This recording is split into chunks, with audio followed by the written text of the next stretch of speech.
Hello friends, அனைவருக்கும் விநாயகர் சதுர்த்தி நல்வாழ்த்துக்கள். இன்னைக்கு நம்ம வீடியோவில் விநாயகர் சதுர்த்தி ஸ்பெஷல் வெற்றிலை ரோஸ் குல்கந்து கொழுக்கட்டை. மேலே வெற்றிலையோட ஃப்ளேவரோட உள்ள ரோஸ் குல்கந்தோட ஸ்டஃபிங்கோட புதுசாக இந்த மாதிரி கொழுக்கட்டையை ட்ரை பண்ணி பாருங்க. வாங்க எப்படி செய்யறதுன்னு பார்க்கலாம்.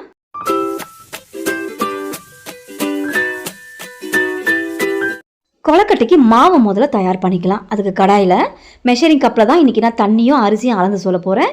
மெஷரிங் கப்பில் 1.5 கப்புக்கு தண்ணி ஆட் பண்ணிக்கோங்க. நீங்கள் கப்பு டம்ளர் எதில் எடுக்கிறீங்களோ அதில் தான் தண்ணியும் மாவையும் அளந்து எடுத்துக்கணும்.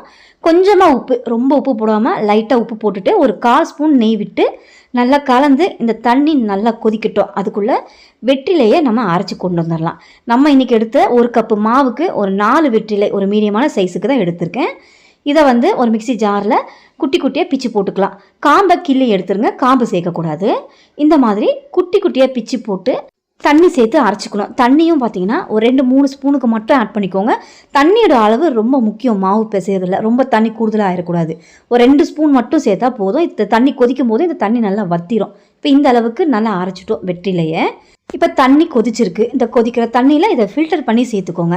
இந்த வெற்றிலையோட ஃப்ளேவர் அந்த தண்ணியில் நல்லா இறங்கணும். ஒரு 2 நிமிஷம் கொதிக்க வச்சா போதும். இப்போ 2 நிமிஷம் நல்லா கொதிச்சிருக்கு. அடுப்புலேருந்து கீழே இறக்கி வச்சிடலாம்.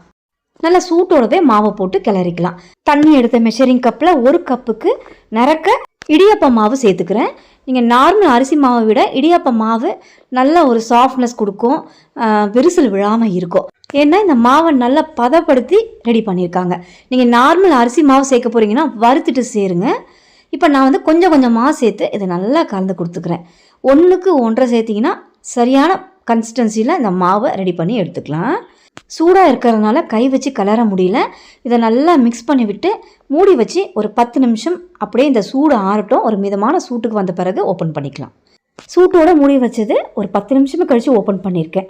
மாவு காயாமல் நல்லா ஒரு சாஃப்ட்னஸாக இருக்குது. கை பொறுக்கிற சூட்டுக்கு வந்தாச்சு. இப்போ இது ஒரு முறை நல்லா பெசரி விட்டுக்கலாம். நல்லா ஈவனாக வெற்றிலை ஃப்ளேவரோட மாவை பிசைஞ்சு விட்டு எடுத்துட்டோம். இப்போ மாவை இந்த மாதிரி ரெடி பண்ணி எடுத்து வச்சுட்டு நெக்ஸ்ட்டு ஸ்டஃபிங்க்கு ரோஸ் குல்கந்து.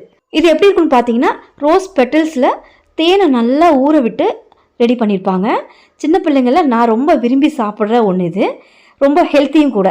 இப்போ இதை தான் நம்ம ஸ்டஃப் பண்ண போகிறோம். உள்ள ஸ்டஃப் பண்ணுறதுக்கு நான் கொழுக்கட்டை அச்சு தான் எடுத்திருக்கேன். இதில் தான் நம்ம மாவை ரெடி பண்ணி வச்சு உள்ள குல்கந்தை செட் பண்ணி நம்ம இதை ரெடி பண்ணி எடுத்துக்கலாம். இப்போ முதல்ல இந்த அச்சில் கொஞ்சமாக நெய்யை ஃபுல்லாக அப்ளை பண்ணிக்கோங்க. அப்ளை பண்ணிவிட்டு மாவை இதில் கொஞ்சம் கொஞ்சமாக இந்த மாதிரி வச்சு நல்லா குழியாக இந்த மாதிரி ரெடி பண்ணிக்கோங்க. இப்போ இந்த அச்சை அப்படியே க்ளோஸ் பண்ணி எக்ஸஸாக இருக்கிற அந்த மாவையும் எடுத்துடலாம். இப்போ இதுக்குள்ளேயும் லைட்டாக கையை வச்சு ப்ரெஸ் பண்ணிக்கோங்க. ப்ரெஸ் பண்ணிவிட்டு குல்கந்து 1 ஸ்பூன்லேருந்து 1.5 ஸ்பூனுக்கு குல்கந்தை உள்ளே செட் பண்ணிடலாம். குட்டி ஸ்பூனாக எடுத்துக்கோங்க. பெரிய ஸ்பூனாக இருந்தால் உள்ளே வைக்கிறதுக்கு கஷ்டமாக இருக்கும். இப்போ இந்த மாதிரி குல்கந்தை உள்ளே செட் பண்ணிவிட்டு வெளியில் எக்ஸஸாக தெரிகிற மாவை அதை அப்படியே மூடி வச்சுருங்க. எக்ஸ்ட்ராவாக கொஞ்சம் மாவை எடுத்து இதை அப்படியே ஃபில் பண்ணிடுங்க. நல்லா சமமாக இந்த மாதிரி ஃபில் பண்ணி விட்டு எடுத்தீங்க அப்படின்னா அந்த கொழுக்கட்டை அச்சிலிருந்து அழகாக பிரிஞ்சு வரும். மாவை கரெக்டான பதத்தில் நம்ம மிக்ஸ் பண்ணி விட்டு எடுத்தோம் அப்படின்னா தான் இந்த மாதிரி பக்காவாக வரும் கொழுக்கட்டை. இப்போ இந்த மாதிரி எல்லாத்தையுமே ரெடி பண்ணி எடுத்துக்கிறேன். எடுத்துகிட்டு இட்லி பாத்திரத்தில் கொஞ்சமாக நெய் அப்ளை பண்ணி வச்சுருக்கேன். நம்ம ரெடி பண்ணி வச்ச இந்த கொழுக்கட்டைகளை ஒவ்வொரு குழியிலையும் இந்த மாதிரி வச்சுக்கலாம். இப்போ கொழுக்கட்டையை வேக வச்சுக்கலாம். இட்லி பாத்திரத்தில் தண்ணி நல்லா கொதித்த பிறகு இந்த தட்டை அப்படியே உள்ளே இறக்கி வைங்க. 10 நிமிஷம் மிதமான தீயில வச்சு வேக வைங்க. ஸ்டஃபிங் எல்லாம் வெளில வராமல் இருக்கும்.